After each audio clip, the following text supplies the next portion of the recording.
What is going on YouTube? Today's video, I'm going to be reacting to new R6 tips and tricks, Rainbow Six Siege Operation Prep Phase. So the new season just came out. So he's going to give us some new tips and tricks with the new operator, I'm sure, and just different stuff. So if you guys want more videos like this, comment down below. If you guys want me to make my own tips and tricks video, I will. But let's get right into the video. What is up, Brah? So in this video, I'm hitting you with everything from disgusting spawn peaks, parkour rat spots, across the map wall bangs, free nade kills, new season, new operator, new raw aura tech that's gonna blow the minds of your enemies, and the craziest tricks that you all submitted in my Discord. If you want to submit one, head over there. We have no time to waste. We got ranked games to play. It's new season launch day, so sit back and enjoy. Raw Aura plus Thermite allows you to open up reinforced and electrified walls and hatches from the other side of them, and it's one of the best combos that we've ever had added to the game in years. For example, if you want to get the admin hatch on bank, you can place a dom panel on this doorway, and then the Thermite will crouch and then place his Thermite charge on the far right. This will blast the hatch open even if there's a Cade on it. This was originally found by Fett, and then Royal Penguin helped me go on every single map to find the best places to do this, and that's what you're gonna see here. This will work on literally every single map, and these are the best ones so far. Now this next tip, You ever just get the itch on your nose and you just can't get it? I'm not picking my nose. I'm itching my nose. I'm not picking it. is from the sponsor of this video, Turtle Beach, and their new headset, the Stealth 700 Gen 3. I've now been testing out the Stealth 700 Gen 3 for 2 weeks, and as soon as I opened it up, I could tell that the build quality and comfort was insane. I even tested this out in a custom game while looking for hiding spots that lasted for 4 hours, and the memory foam cushions they use on here were comfortable the entire time without getting cauliflower ears like you're a pro wrestler or like how other headsets do. On top of that, the sound clarity matches the comfort quality with the patented 60mm Eclipse dual drivers that deliver precision and deep bass. This is also literally the largest driver in its class. This headset truly has it all with an exceptional microphone. Like, this is what the mic sounds like. I'm just talking normally versus my like $600 mic with Go XLR setup. It's really good. It has an 80-hour battery life and even crossplay with a dual That was not good. USB, so that means that with visitors or connected sounds are, so if you save you 10%, drones or having a French. I don't know why I just watched that whole fucking thing, bro. Like, I just wasted my time. Another combo you can do with Raw Aura is using them with drones or having a friend drone up for you when you are ready to shoot, because when you drive a drone next to a dom panel, it's going to lift the bottom up slightly. So we're going to take that a step further and do this in places where the operator can be lower than the dom panel so that you can see really far in. The defender is not going to be able to see you from the angle because they are going to be higher than you. Flank watching from the bar on Clubhouse is one idea. Attacking the garage on bank is another, because you can hold a crazy long line of sight all while it's a one-way angle since you're lower than them. And so even if the defender's prone, they're not going to be able to see you, or it's going to at least be much harder for them to see you versus you seeing them. This cafe one is also a pretty cool idea, and it's going to allow you to see Pixel either from white stairs or from the rappel. And yeah, you get the idea behind it. It's going to work on literally, again, every single map, and it's a fun one to experiment with while it's all fresh. If you're on defense, you can take the same idea, and while you won't be able to customize where the dom panels are, it can be really unexpected to the attackers who have their own gadgets lift up and betray them in a way. So don't forget, you can do this with either hacked Mozzie drones and even Echo's yokai drones. So Echo is kind of in a way a direct counter to Roora, or at least an op that can blend really well with her even if she's on the opposite team. There's this insane Yin Candela flash that you can throw that combos with pushing the cocktail balk window below you really well. If you rappel up the terrace wall and push your operator to the top right, If they shot window, they would hear you repel, and then Vigil or someone is going to just go in the bottom door and just kill you. I see people die from there all the time, and I die from there all the time.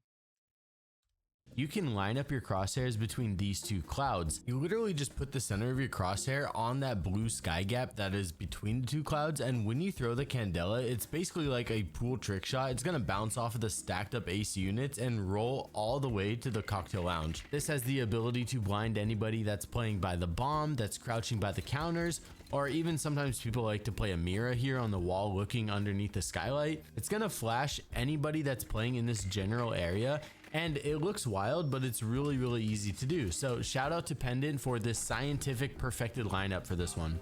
One thing you do need to keep in mind with Raora is if you're in a situation on a map where there are multiple doorways in a row, if you ADS with Raora's gadget out, the Dom launcher, that is what is going to make you able to shoot the further door away from you. It can get kind of confusing.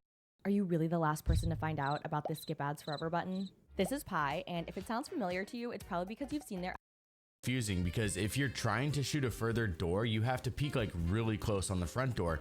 But if you are just holding your ADS button, you can actually swing the doorway and shoot the further doorway a lot quicker. So make sure you're doing that. Don't get caught with your pants down, standing in the middle of a doorway trying to lock onto a specific door. A simple spawn peek that's underrated is simply vaulting out of the classroom about 5 seconds after the round starts and shooting towards the gate. Most times attackers are going to be either by the gate checking the door for spawn peeks, or they're going to have pushed up further where they're probably pre-firing the default cam from the white van or even starting to drone. Obviously be on the lookout for drones before going for this, but if you can get away with prepping the window correctly so that it doesn't make too much noise when you jump out, you're going to get a lot of kills with it. In the FaZe versus Furia game, we saw the attackers do something I didn't even know was possible, and it's rolling Yin Candelas up staircases. For some reason, Candelas can roll upstairs with no problem and not get stuck on anything. You can use this in a lot of situations, but the clubhouse catwalk is one of the main situations that I can think of because there's always going to be a person that's holding rafters. The range on Yin Candelas is also insanely large, and even if somebody is holding rafters from like halfway down, they're still going to get flashed. In the Pro League game, we saw the pro team pull this off and take control perfectly, so figured it would be cool to include here so you can use it in your next game as well. There's this free kill. That's not a bad idea. But how the heck do that go up? The game's not real life, I guess. Nade spot on border if you rappel up the south wall and push yourself all the way to the top right. You simply just need to put your crosshairs on this piece of barbed wire that goes up to the metal bar, and since this nade has a pretty far distance to fly, it's gonna cook while it's in the air and then it's gonna detonate just about a second after landing. This nade is literally gonna fly through the barbed wire, through the fountain skylight, and then over the archives wall that's reinforced, and it's going to smack the ankles of anybody that's playing by the bomb. You can combo this with a friend that's shooting out the archives window, and defenders are going to be going back and forth to challenge the window, take cover on the bomb, or rotate in this general area. You're going to have a really good chance of getting a free kill. On Night Haven Labs, there's a way to get onto the forklift in the control room hall, and if you choose this bomb site, the bomb is literally going to spawn in the room that's next to you. All you need to do is place a shield that's in the middle but kind of slightly towards the front of the forklift, and then you're going to get a vault prompt right in the middle into the chair. From there, you're forklift certified and you can just go to the seat, look up at the sky, back up, and vault on top.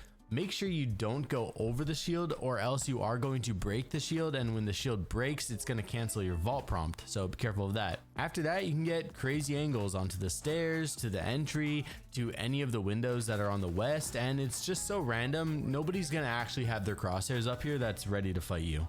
One rare counter to Raora that you should be aware of is mute jamming them from above. Now, you can place a mute jammer perfectly center on the same level as the DOM panel, and that radius will reach up to be able to jam and retract the DOM panel, but it's pretty risky. You're going to risk I might try that forklift one. That was actually good. getting caught with your pants down while the DOM panel is just going up, and then you're just standing right in the center of a doorway. So be aware of that, and just be aware, another option is you can mute jam them from above. It is super situational, but it's a really cool interaction that I didn't see anybody else mentioning.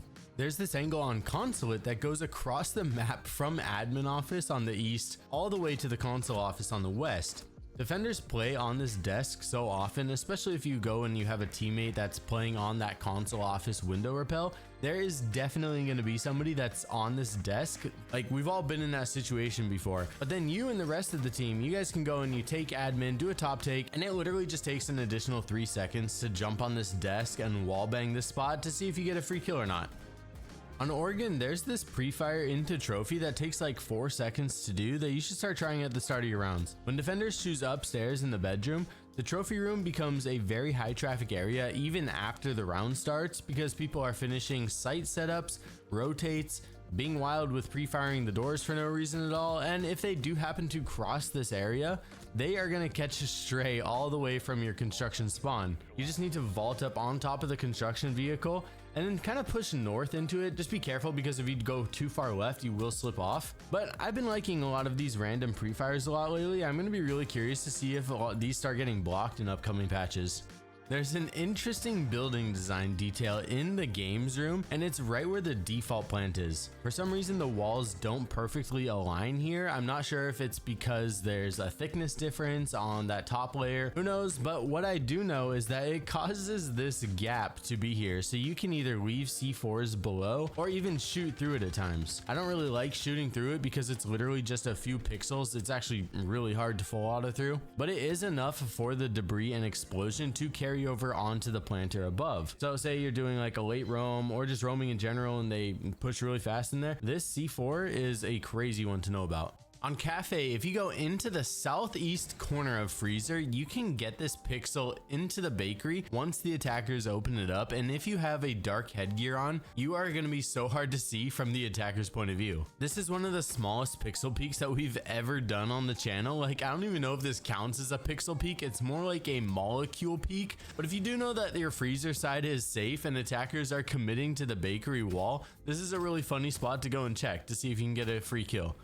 In Siege, there are certain soft walls, windows, and sometimes doors beneath reinforced walls that have utility on them, and if you place simple breach charges as far up on them as you can, when you detonate the breach charge, the explosion is actually large enough to destroy utility above. This one here on Skyscraper is the perfect example because it's just lined up really well, and this happens in games a lot too. But overall, this is something you can be on the lookout for in your games. There's so many ways that you can still get really creative even after 10 years. It's crazy. There's this older C4 spawn peak throw that's finally been perfected, and here it is. On top square, you just need to punch the middle of the left barricade so that you can see between this palm tree here and the roof corner here. If you crouch and walk forward and toss the C4 out of the window at the same time, right at the 56 to 57 second mark between these 2 points, the C4 is going to land by the corner of the building by anybody that's approaching from spawn right as they turn the corner to pre-fire the broken window. The C4 literally explodes on them as they turn the corner to pre-fire the window, so it is perfect timing. This is something that I don't even know if it's intended or not, but if it is, it's literally the coolest, most realistic mechanic Siege has ever had, and it's how you can get smokes to go through the AC air vent system and then enter the attic because the smoke perfectly covers the rotating the kids. You need to roll the smoke canister so that it goes under the AC unit, and Ubisoft either did this on accident or it's the coolest realistic Easter egg ever, because I imagine if you did do this in real life, probably some smoke would go through the air unit, right? Either an amazing accident or a 10,000 IQ play from Ubisoft here.